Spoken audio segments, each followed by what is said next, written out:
بسم اللہ الرحمن الرحیم۔ وہ عیوب جن کی وجہ سے جانوروں کی قربانی جائز نہیں ہوتی، ان کا بیان کرنا اور ان کی وضاحت کرنا مقصود ہے۔ ان کو اچھی طرح یاد رکھ لیا جائے، اور یہ بھی یاد رکھ لیا جائے یہ باتیں، یہ مسائل، یہ جانوروں کے عیوب نبی صلی اللہ تعالیٰ علیہ وسلم کے مبارک فرامین سے لیے گئے ہیں۔ اب وہ مسائل توجہ سے سماعت فرمائیں، انشاءاللہ بہت فائدہ ہوگا۔ نمبر 1، خصی جانور کی قربانی جائز ہے، کیونکہ قربانی کے جانور کا خصی ہونا شریعت کی نظر میں نہ صرف یہ کہ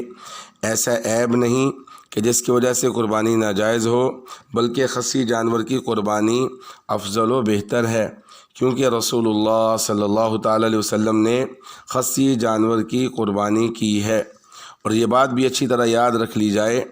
اگر کسی جانور کے قدرتی طور پر خصیتین نہ ہوں تو اس کی قربانی بھی جائز ہے، لِأَنَّهُ كَالْخَصِّ، اس لیے کہ یہ بھی خصی جانور کے حکم میں ہے۔ مسئلہ نمبر 2، ایسا بیمار اور عیب دار جانور کہ جس کی بیماری خوب ظاہر اور واضح نہ ہو، اس کی قربانی جائز نہیں، البتہ جس کی بیماری اور عیب خوب ظاہر اور واضح نہ ہو، اس کی قربانی جائز ہے۔ مسئلہ نمبر 3، اس قدر لنگڑا جانور جو چلنے سے اس قدر قاصر ہو کہ خود چل کر قربان گاہ تک بھی نہ پہنچ سکے، یعنی چلتے وقت ایک پاؤں بالکل زمین پر نہیں رکھتا، اس کی قربانی جائز نہیں، کیونکہ یہ خوب واضح اور ظاہر عیب ہے۔ البتہ جو چلنے پر قادر ہو، یعنی چوتھا پاؤں بھی زمین پر رکھتا ہو اور چلنے میں اس سے کچھ سہارا اور مدد لیتا ہو، خواہ لنگڑا کر چلتا ہو، تو اس کی قربانی جائز ہے۔ مسئلہ نمبر 4، جس جانور کا ایک پاؤں کٹ گیا ہو، اس کی قربانی جائز نہیں، کیونکہ ایسا جانور بھی پاؤں کٹے ہوئے ہونے کی وجہ سے اس سے کلی طور پر فائدہ اٹھانے اور چلنے سے قاصر ہوتا ہے، یہ بھی واضح اور ظاہر عیب ہے۔ اور اس سے یہ بات بھی سمجھ میں آ گئی کہ اگر کوئی جانور ایسا ہو جو پیدائشی طور پر 3 ٹانگوں والا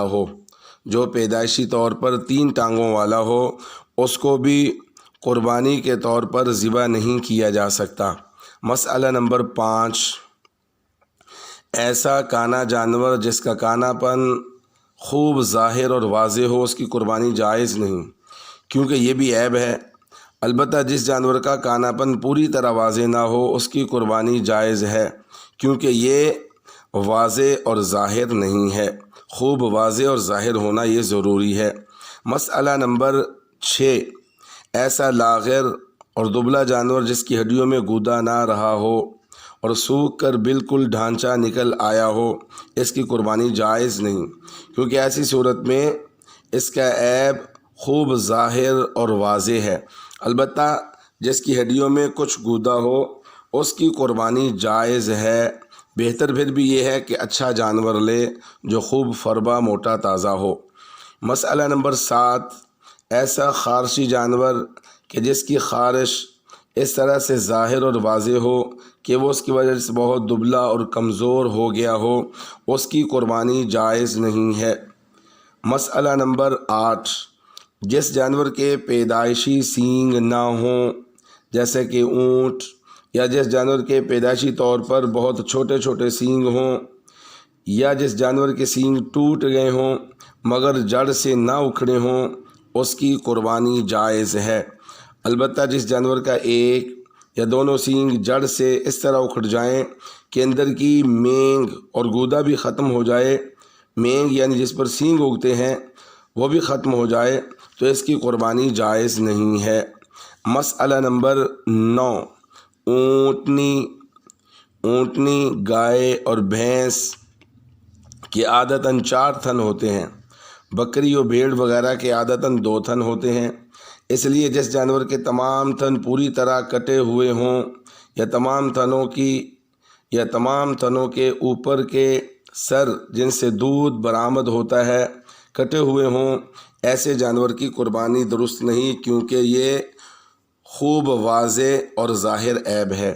اسی طرح جس اونٹنی یا گائے بھینس کے 2 یا اس سے زیادہ تھن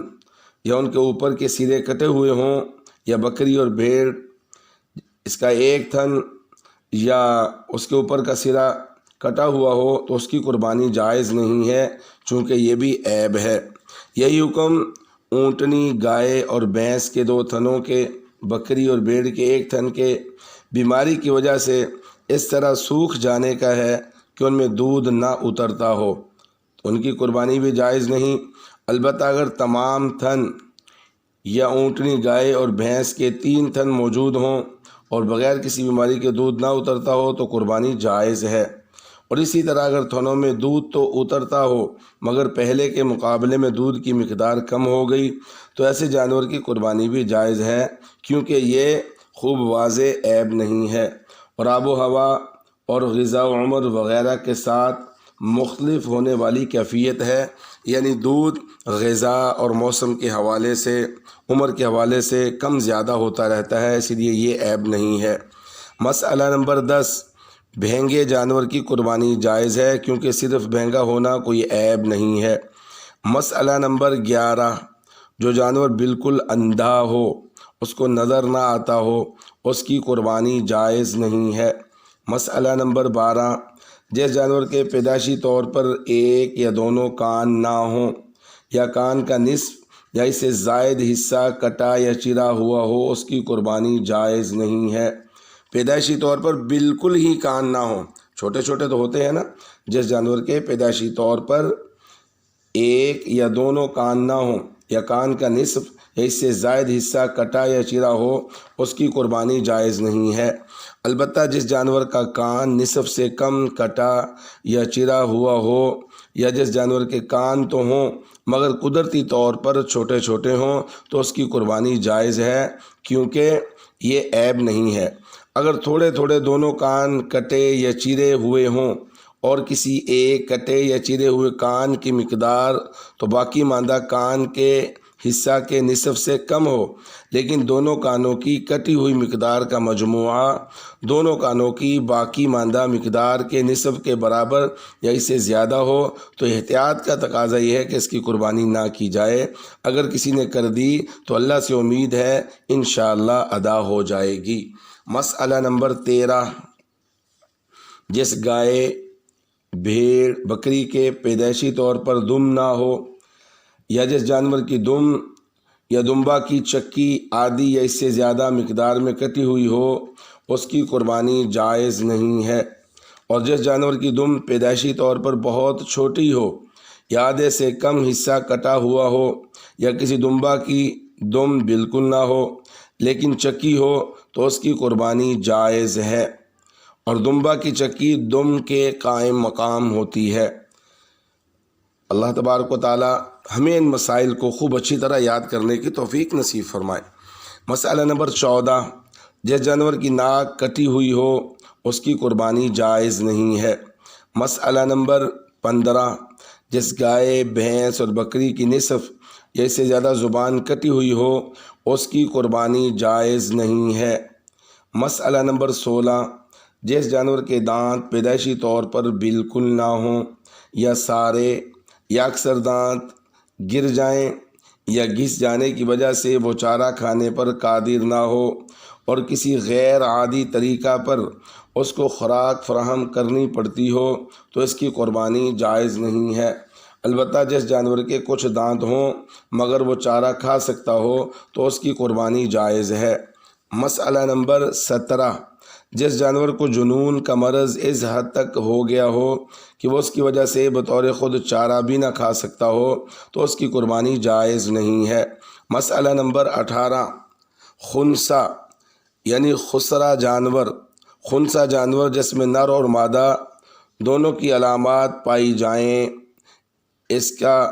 قربانی کے طور پر اللہ کے دربار میں پیش کرنا درست نہیں ہے۔ ویسے اس کا کھانا حلال ہے، حرام نہیں ہے، تو بطور قربانی کے اس کو پیش نہ کیا جائے۔ مسئلہ نمبر 19، جو نر جانور زیادہ عمر کی وجہ سے جفتی اور جماع پر قادر نہ ہو،